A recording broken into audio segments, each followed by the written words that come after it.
Hey guys, this is What If here. Let's talk about the duels. I'll start with duel number 1. As soon as the race started, Alex Bowman just was like, nope, and just went straight to the back. He just didn't feel like racing. He just wanted to protect that 500 car, and he just went home. He didn't even try, he just went home. In my opinion, like, I guess, see, that's just me. I would just go for it, but, so, yeah, he just didn't feel like racing today. So pretty early on, like the first 8 laps, really nothing too much happened, really worth noting. The Penske cars were 1, 2, 3, and it was train racing for a bit. And then Jimmie Johnson had a blown tire and wrecked and took out Eric Almirola. Suarez did an epic save and kept going. Just a really weird incident. Like, just Jimmie Johnson at restrictor plays recently just seems like has either bad luck or just really bizarre things happen to him, and that was just one of them, and it was really freaking strange. After the incident with Johnson, we pretty much had Penske 1, 2, 3, train racing for a long freaking time. I felt like almost all of this race was trains, just single file, outside lane single file. It would be like Brad, or it would be like Logano, Brad, maybe Ryan Blaney. Logano would immediately get to the bottom, and however they were lined up. Yeah, like before we even got off the trial, like Logano was already in the lead, and the Penske was 1, 2, 3. So yeah, that was boring as shit. For a lot, that was boring as shit. The only person that for a while that was making it interesting was Stenhouse. So thank you for that, because he was like the only person to do anything in this race. Like, he's just trying to make the bottom work, and it just didn't work. Everybody wanted to be on the outside. Everybody wanted to be a train.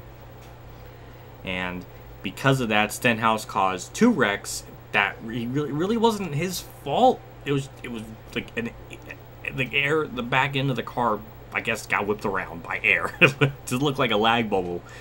So that happened to David Gilliland and William Byron. So yeah, I can't even get mad at Stenhouse because he's like the only person trying to do anything, and then when he tries to do something, they wreck. So yeah, most of this race, except for like those 2 wrecks, the Jimmie Johnson incident, really just train racing almost all the way through, and basically with like 4 laps to go, finally something interesting happens. Ryan Blaney makes a move. Thank you, Ryan Blaney. I love you in general, but I love you even more for making that move. I appreciate it. So, and when he did that, what was it? I think Brad just kind of came up the track. I guess he didn't know McMurray was on the outsider. Just didn't know if he was clear. So Brad kind of like backed himself there.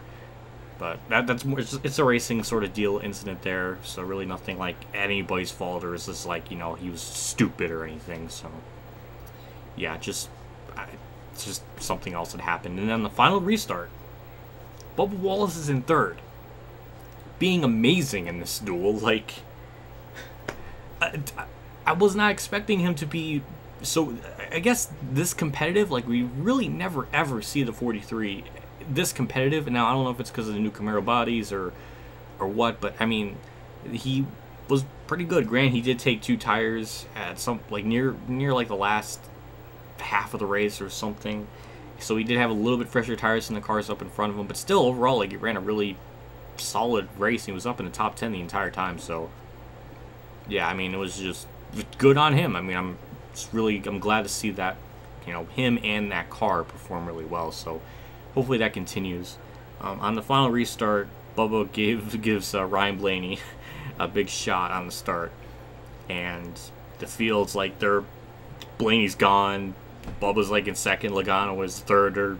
They're side drafting. Blaney pulls away a bit, and Bubba's in 2nd. And I'm just thinking, oh my God, just imagine if he won that race.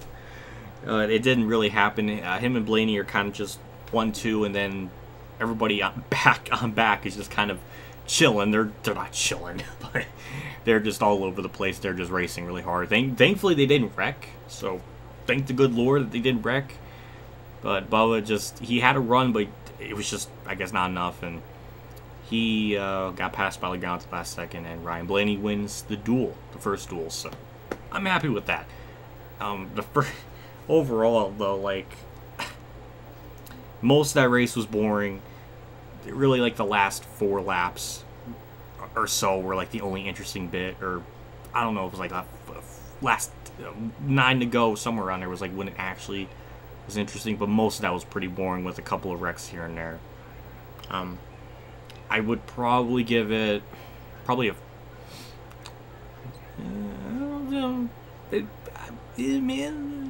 I was gonna give it a 5, but that would be mediocre, and that's not quite. I'll give it a 4.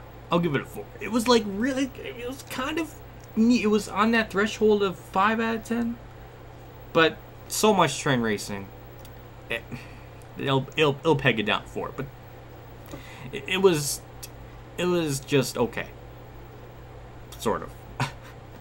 it was really the only thing that's gonna be rememberable is just that last restart. That's pretty much it. Everything else is just boring shit. Duel number 2. There's nothing to talk about. Just like nothing to talk about. Chase kind of made it 3 wide, and Eric Jones got sideways, and Benedetto and Larson's race got ruined. I don't know why Chase was trying to make it 3 wide, but Air pretty much turned Eric Jones, so whatever. There was a lot of trains. I had to take a shit, and I was just kind of thinking about, like, you know, what I was just kind of thinking to myself, like, I wonder what how many laps Dale Earnhardt led at the Daytona 500, and comparing him to like Jeff Gordon at Daytona and Dale Jr. And then I was checking my Twitter, and as I was shitting, I'm just like, oh well, you know, Jeff Gluck's saying nothing's happening, so nothing's changed. 15 to go, nothing's happened. 10 to go, nothing's happening. So I come back with like 5 to go, and they try to do something. Chase was leading. Good for him. I like Chase. I have nothing against him. It was just like last year's duel race where Junior led like the entire thing, but the only difference is Junior didn't lose it. So yeah. that was just fucking just trash. The only thing that was kind of neat was there wasn't like how the first duel was, where there was 3 teammates just being up there. There was a little bit of racing in the early part of the race, and then after that was about it. So